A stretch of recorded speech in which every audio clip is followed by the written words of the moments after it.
What's up, boys and girls? Back at it again with another episode. We're going to keep it short and sweet today. This is more like preventative maintenance. I was talking about how I left the isolator off of the shock absorber and it was rattling and stuff. Well, the shock absorbers are trash anyway, so I just ordered some new ones. And they've been sitting right back there on that shelf for weeks. But there's been a lot of stuff going on. So we're going to bring Grandpa in, rip the shocks off, throw the new ones on. One and done. Get the video out. Enjoy. But first, I gotta get the Mustang out of here.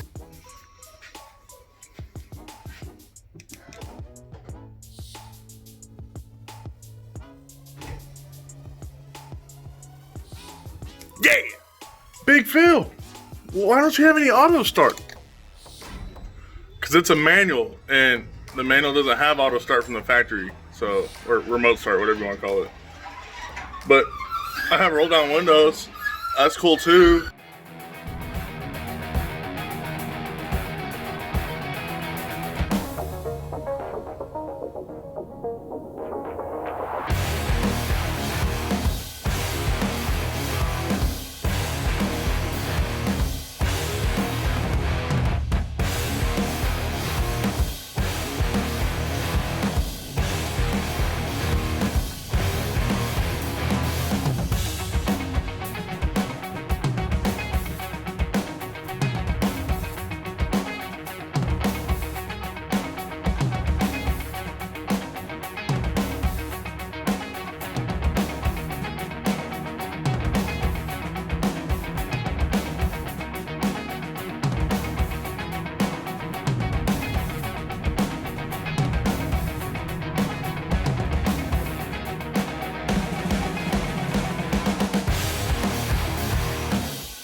First things first, I'm gonna lift up this passenger side, get the wheel off it, and start tearing it down.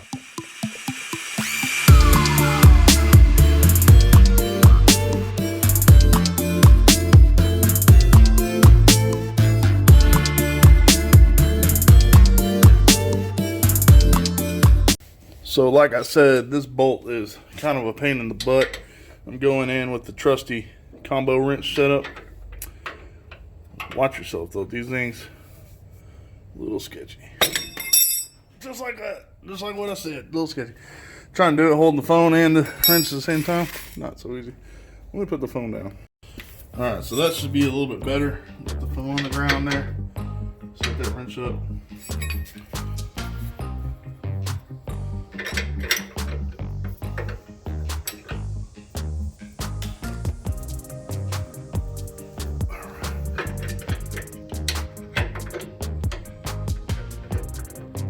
There's a flag nut on the back side of this, so you don't need a backup wrench. The flag nut stops it. And if you don't know what the flag nut is, as soon as I get this off, I'll show you.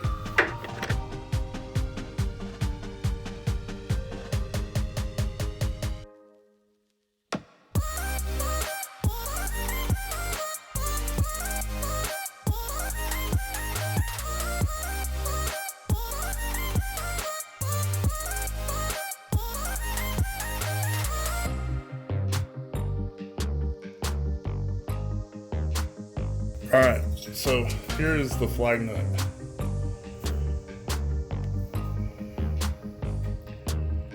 So whenever you're loosening it up, that flag will catch and keep it from rolling or spinning.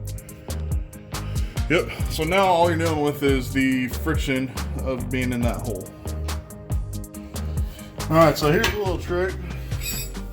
Take your wrench, put it behind the bolt, pull out.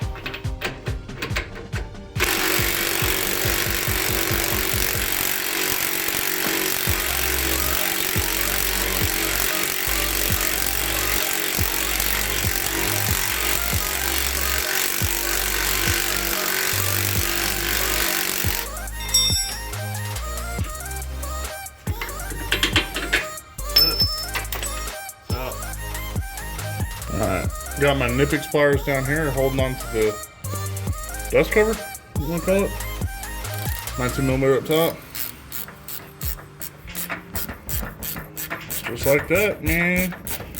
Easy peasy, lemon squeezy.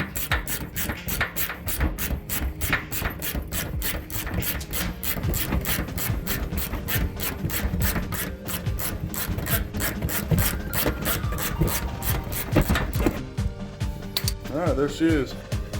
And all I did was take the hammer, hit it towards the base, and slide it forward, and it came right out. Here's one of our new ones.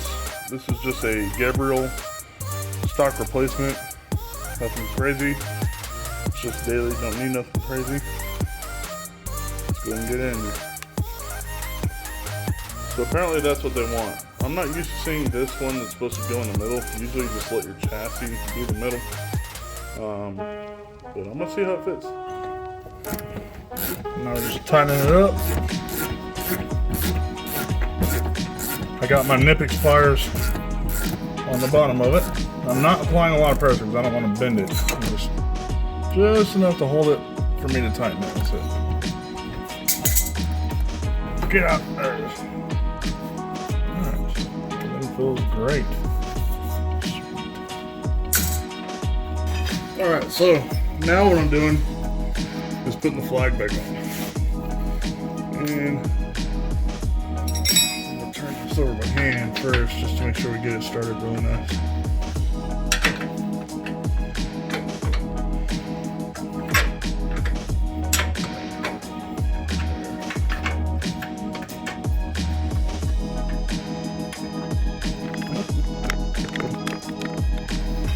Okay, now what guts I still have left in the gun, I'll turn her down.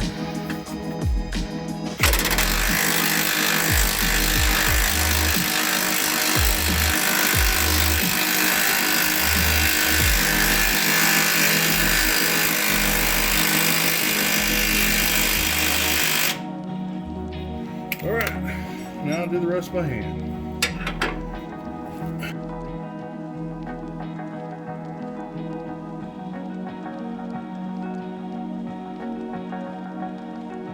That's how it's done.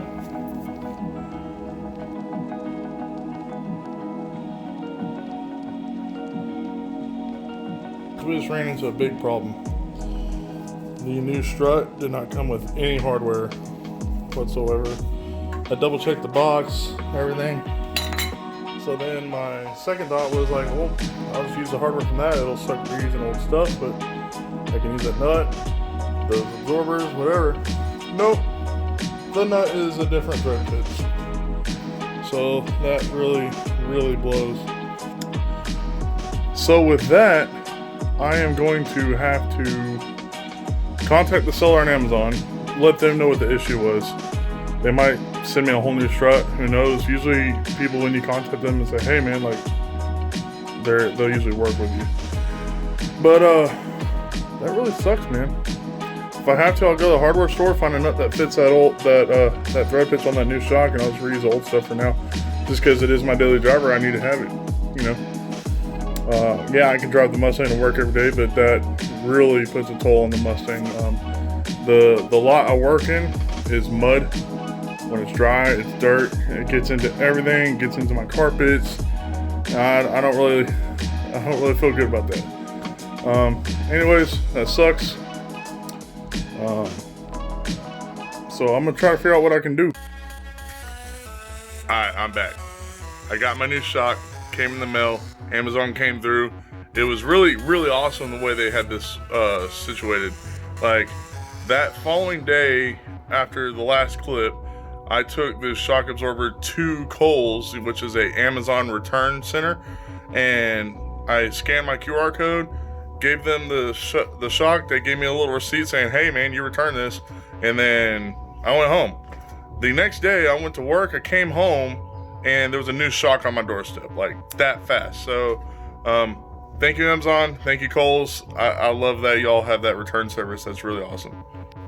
And when you return something to Amazon, I don't know if y'all have ever had to mess with that. You're gonna go to your orders in your account, and you're gonna find whatever part it is that is messed up or incorrect, and you're gonna click on it, and it's gonna have returns or something, like returns and something. Click returns, and then it's gonna ask, why do you want to return this? And there's a whole list of possible scenarios, and I think they even have an other tab where you type in your own little issue of what happened. And I just put on there that, hey, it was missing hardware. Part's fine, it's just missing on the hardware. Tape the box back up. That's right, don't damage your boxes. That's why I couldn't return the radiator. I just ripped that box off of it and I threw it away in the burn pile. Like, don't damage your boxes until you know you're good. Anyways, boxed the shock absorber back up, took it up to Kohl's. Done deal. Easy as pie. Like, couldn't have been any better. So I'm gonna go ahead and get this shock absorber put on this truck, get it bolted up, get her all buttoned down, and call it a day.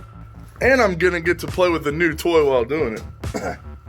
Pretty excited about this. Y'all see me busting these things off with tire irons. It's getting old. The tire iron thing is not working for me no more. I've had a half-inch electric impact before, and it was a snappy. It was snap-on, and it just wasn't that great for me. I bought it when I worked at Chevrolet.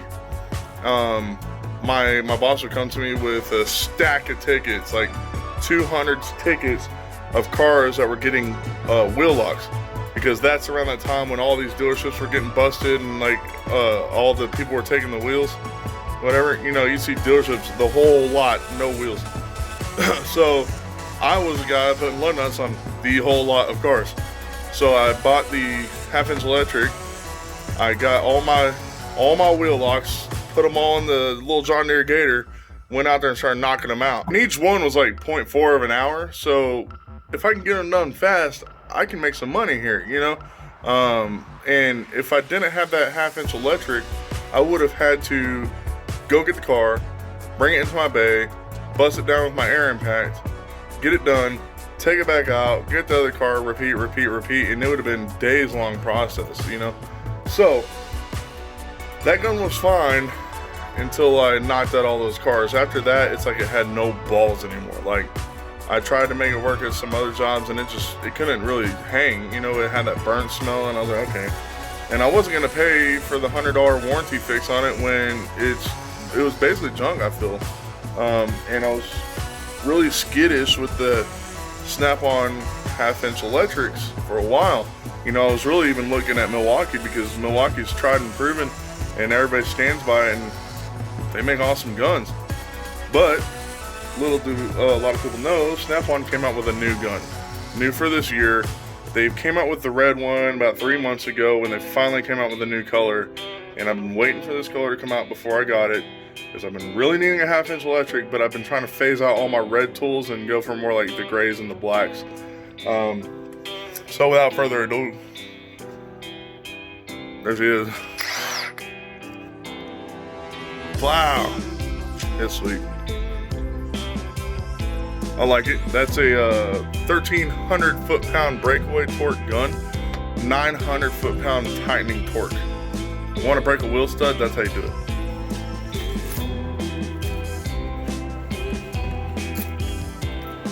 Alright, so check it out. This is also the first time I've used this gun. I haven't got to use it yet.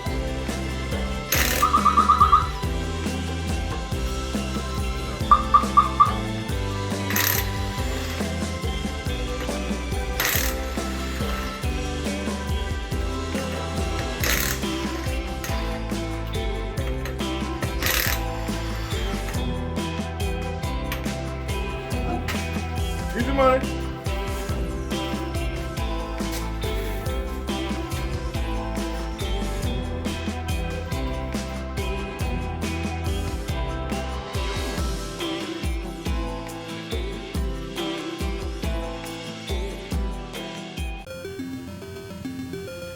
Well, that's it. Mission accomplished. Got the shocks done. Whole front end's nice and tight. Before I did the shocks, this thing was a boat going down the road. It was just... And if your baby mama car drive like that, put some shocks on it. It ain't supposed to be driving like that. No, but real talk. Car ain't supposed to be driving like that. Gotta wrap things up over here. I got a dinner date with my wife's family. It's gonna be awesome. I gotta go get freshened up. Thanks for joining me on this lame video. Putting socks on a truck. Woo! Don't worry, 340's coming next time. Like, comment, subscribe, and I'll see you next time.